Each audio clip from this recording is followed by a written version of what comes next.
Hi guys and welcome back to Movies That Matter with the Viking. Today I want to talk about why Doctor Strange 2 could be something very special. Now Doctor Strange 1 is actually a very good MCU movie directed by Scott Derrickson. I think he did a pretty good job. Benedict Cumberbatch as Doctor Strange was good, he was likeable in the role. I love the visuals in Doctor Strange. Very, very well done. Very unique for the comic book movie genre, which I love when something new was brought to the genre. And that's exactly what that film did.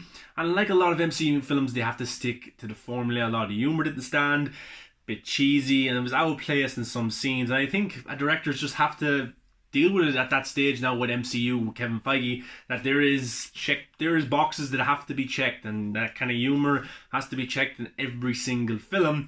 And at times in Doctor Strange it's our place, and a lot of MCU films it is our place. I think actors that do it pretty well are Robert Downey Jr., Samuel L. Jackson, characters like that do it pretty well. Now, in saying that, Infinity War was pretty good.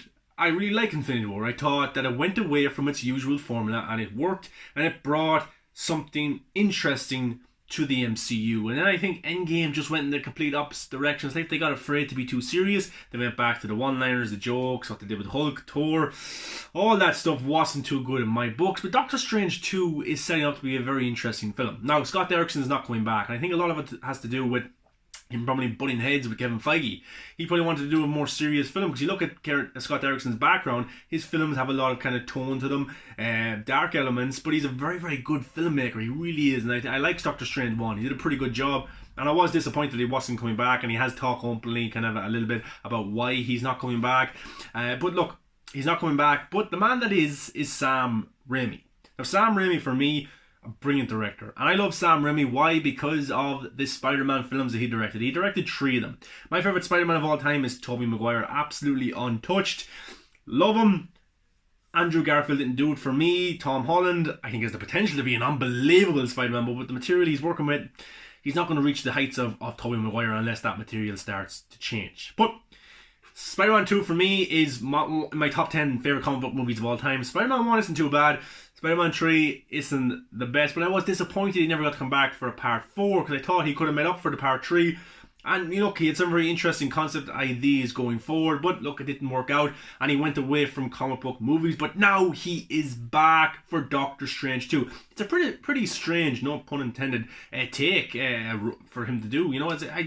I thought maybe if you're going to give him a new comic book movie, give him a new character and start the universe off in that character, build the world, not give him a sequel to a movie.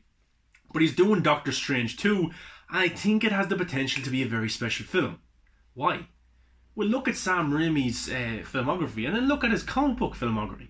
Spider-Man 1, Spider-Man 2, they really kicked off the universes of comic book movies. They really did. And that's the reason the X-Men movies and the Raimi Spider-Man films are why I got into comic book movies. I grew up on those movies. It wasn't Batman, it wasn't Superman, it wasn't Iron Man. It was those movies.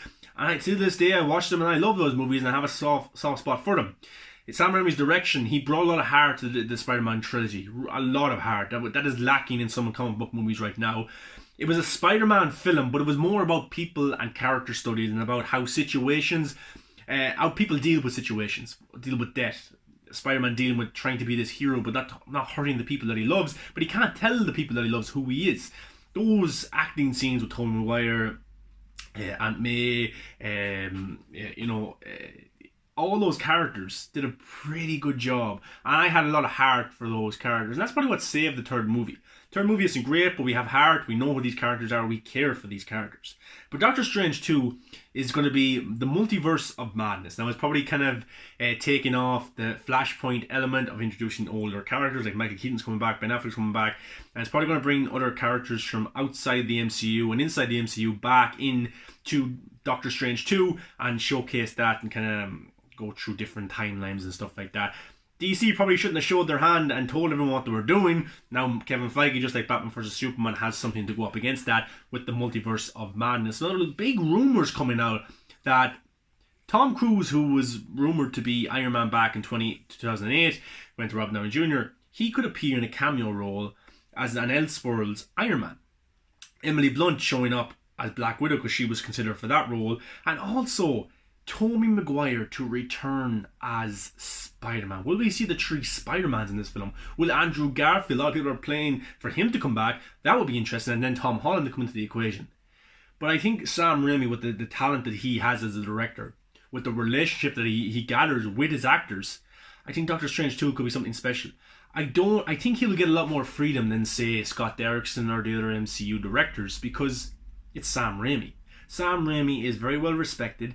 I don't see Kevin Feige telling him, look, here's a checkbox, you have to check those boxes or you're out. I think he'll get a lot more freedom than he would than other MCU directors, which I think is great. And like telling Sam Raimi, you have to do this, I don't think he's going to take it. I think he's accepted the deal. He's going to be directing the film, but I think with the consideration that he's going to get a lot more freedom than he would have got, or what Scott Derrickson would have got, or other MCU directors, which I think is great. If Tobey Maguire can come back to some extent, if you can have Elseworlds, Black Widows, and Captain America, and other actors who were considered for the role, that could be, it has to be done very well. And I think Sam Raimi is the guy to do it. Now, this film could be messy. It could just have cameo after cameo, fan service after fan service, like The Rise of Skywalker, and turn out pretty bad. But the reason I think this could turn out pretty good is because of Sam Raimi. I really do. I think with another director, this could be difficult. And even for Andy Muschietti doing the Flash film, I think that's a very, very difficult film to introduce into the DCU, because this is the Flash first solo film. Justice League with Joss Whedon, he was butchered.